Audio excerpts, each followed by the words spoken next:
Welcome to Eye Contact, a video news program on issues and controversies in ophthalmology, sponsored by EUROTIMES. I'm Peter Barry.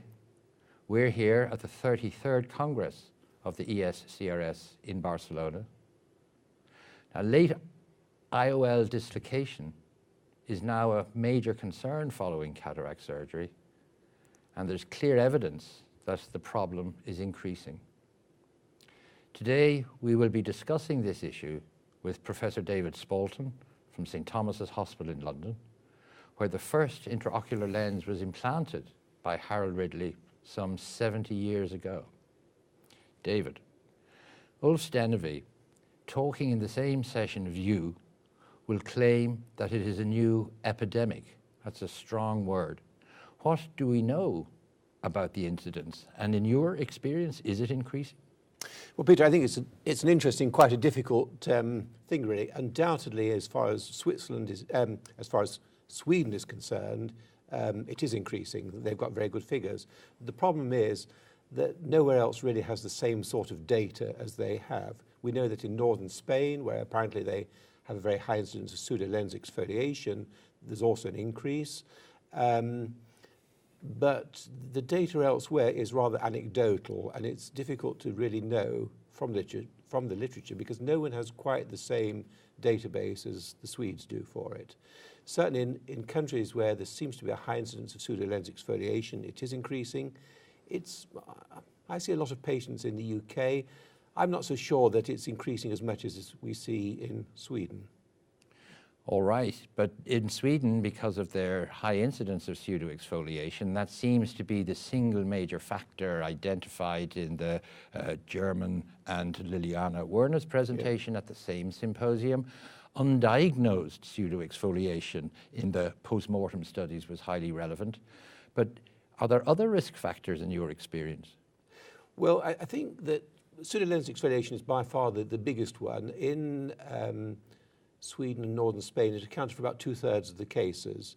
You see some from trauma, of course, some after vitreoretinal surgery, and then there's other degenerative things like uveitis, retinitis pigmentosa, but by far the most commonest association is pseudolens exfoliation, and then there's this bunch of cases where there's no obvious cause, and they're the real problem, I think.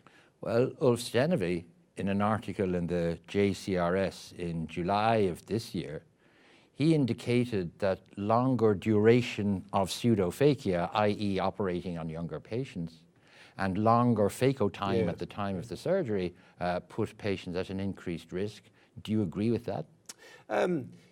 Yes, I think one of the things that comes out when you read the literature is that a major risk factor for pseudolens exfoliation in its own right is age. So it's rare to see it in patients under 50, but as the patient population gets older, the incidence increases. So it's a disease which comes on and becomes more apparent with age. So if we're operating on younger patients who are going to survive for longer after surgery, one would expect there would be an increase incidence then.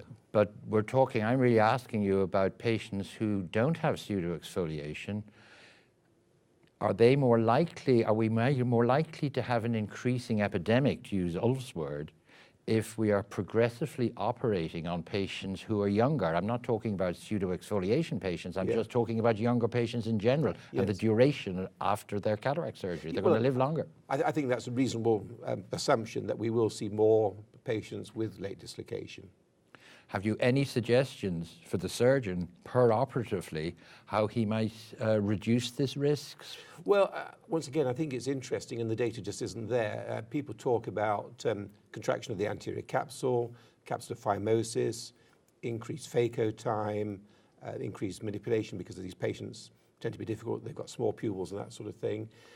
And those are certain possibilities. The confounding factor about that is that there doesn't seem to be any relationship to the type of intraocular lens that people use. So you'd think if anterior capsule contraction was important, you might see that more with certain types of lenses which are more prone to that than others.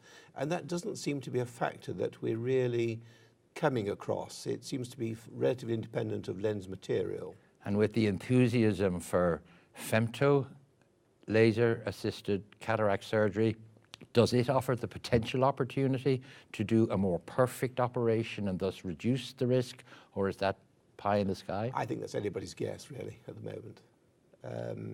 We'll see. I mean, it certainly gives one more control over the surgery, whether that, but you know, we wait and see, don't we, with that one. And my last question, when the surgeon is actually faced with a dislocated lens sitting on the retinal surface, have you any advice to him as to how he might proceed, remove it, exchange it, try and resuture it? What's your experience? I think you call your vitreoretinal surgeon, but I think, no, I think it depends on each individual case, really.